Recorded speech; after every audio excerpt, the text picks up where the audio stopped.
Se alguma vez existiu um filósofo prático, Amílcar Cabral teria sido um dos primeiros a fazê-lo. Amílcar Cabral, nascido em 1924 em Cabo Verde e assassinado em 1973, é lembrado antes de tudo como líder das guerras de libertação em Cabo Verde e Guiné-Bissau. Brilhante estrategista diplomático e tático guerrilheiro, Amílcar Cabral destacou-se ainda por sua visão política profundamente humana e singularmente independente. Embora frequentemente abordado como pensador através dos seus discursos públicos, é difícil construir um quadro de pensamento de Cabral sem referência à sua vida e gestos como preencheu. Nós, nesse vídeo, vamos tentar entender um pouco da vida de Amílcar Lopes Cabral. Infância de Cabral. Nascido na Guiné-Bissau e criado em Cabo Verde, a infância de Cabral foi marcado pelo gosto pela aprendizagem e pelo testemunho das injustiças coloniais, em particular durante a seca e a fome dos anos 40. Em 1945, ganhando uma das poucas bolsas do gênero, Cabral conseguiu um lugar para aprender agronomia em Lisboa. Os próximos 7 anos na metrópole seriam altamente significativos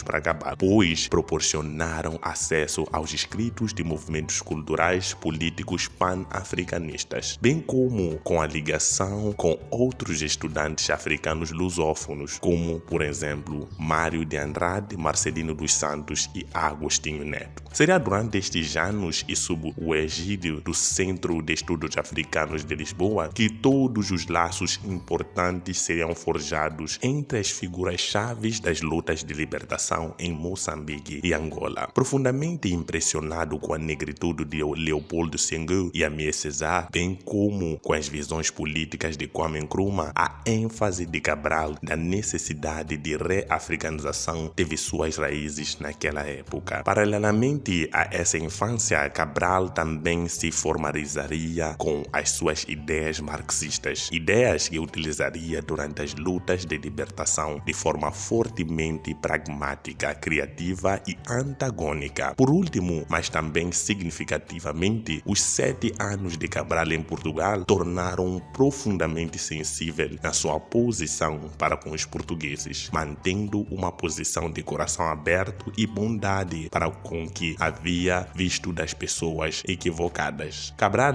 rapidamente identificou o fascismo português e o seu renovado discurso imperialista como a maior fonte do mal político imediato. Assim começou uma paixão pela independência de seus países. O regresso à Guiné-Bissau. De regresso à Guiné-Bissau em 1952, Cabral foi contratado pela Administração Florestal e Agrícola Colonial. Nessa função, ele realizaria um censo abrangente do país, recompensando-o com um profundo envolvimento com as condições sociais, ambientais e econômicas da Guiné-Bissau. Nesta época, Cabral também iniciou seu trabalho político, mobilizando as populações locais para reivindicar um status melhor. Isso logo foi percebido e culminou com o governador colonial pedindo que ele fosse transferido. Involuntariamente, isso levaria Cabral a radicalizar ainda mais suas lutas. De regresso a Lisboa, Cabral encontrou trabalho que durante 5 anos o enviaria para longas missões em Angola. Nessas missões, Cabral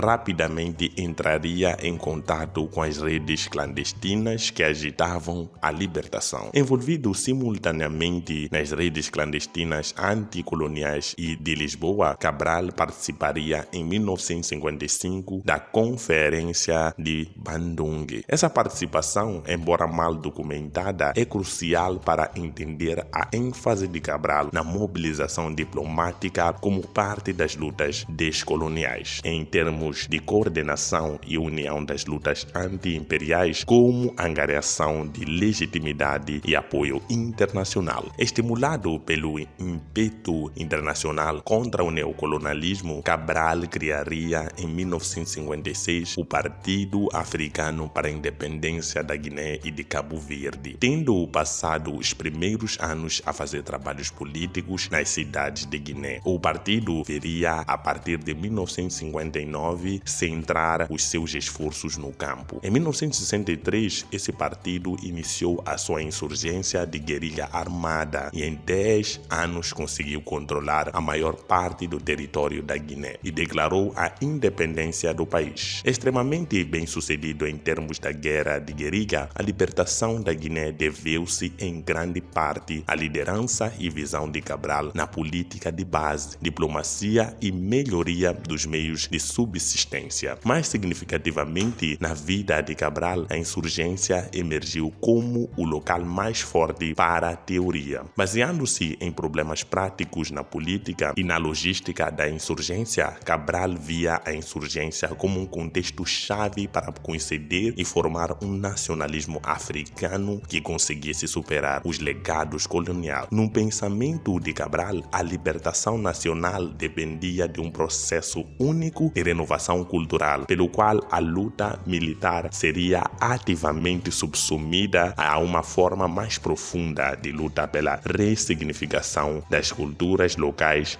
não europeias e pela formação de formas sociais despojadas do subconsciente colonial. De fato, tal foi a insistência de Cabral nisso que Paulo Freire viu suas atitudes pedagógicas como singularmente inspiradoras, pelo qual a luta militar seria ativamente subsumida sob uma forma mais profunda de luta pela ressignificação das culturas locais não europeias e pela formação das formas sociais despojadas do subconsciente colonial. Mas tudo que é bom tem o seu destino final e Cabral acabou perdendo a sua vida. Morte de Cabral. Homem de ação mais do que de palavras, as teorias de Cabral parecem ser ainda plenamente compreensivas por referência aos acontecimentos extraordinários da insurgência libertadora da Guiné-Bissau. Assassinado em 1973, antes da queda do fascismo e do colonialismo português, a morte de Cabral deixou uma trágica ausência, uma exclusão na construção da independência na África lusófona. Lembrado como um modelo moral e gigante político nas guerras de libertação africana, Cabral continua carente da valorização acadêmica que sua vida e obra merecem. O envolvimento com Cabral, no entanto, continua sendo um projeto valioso, necessário e fortalecedor. Na sua poesia, nos seus discursos, nos arquivos do seu partido e nas memórias orais da sua vida, Cabral oferece uma abordagem visionária e sensível, única à tarefa histórica da descolonização, vivendo além do túmulo a obra incisiva e humana de Amílcar Cabral. Assim, fizemos essa pequena homenagem a Amílcar Lopes Cabral, um dos maiores líderes do continente africano.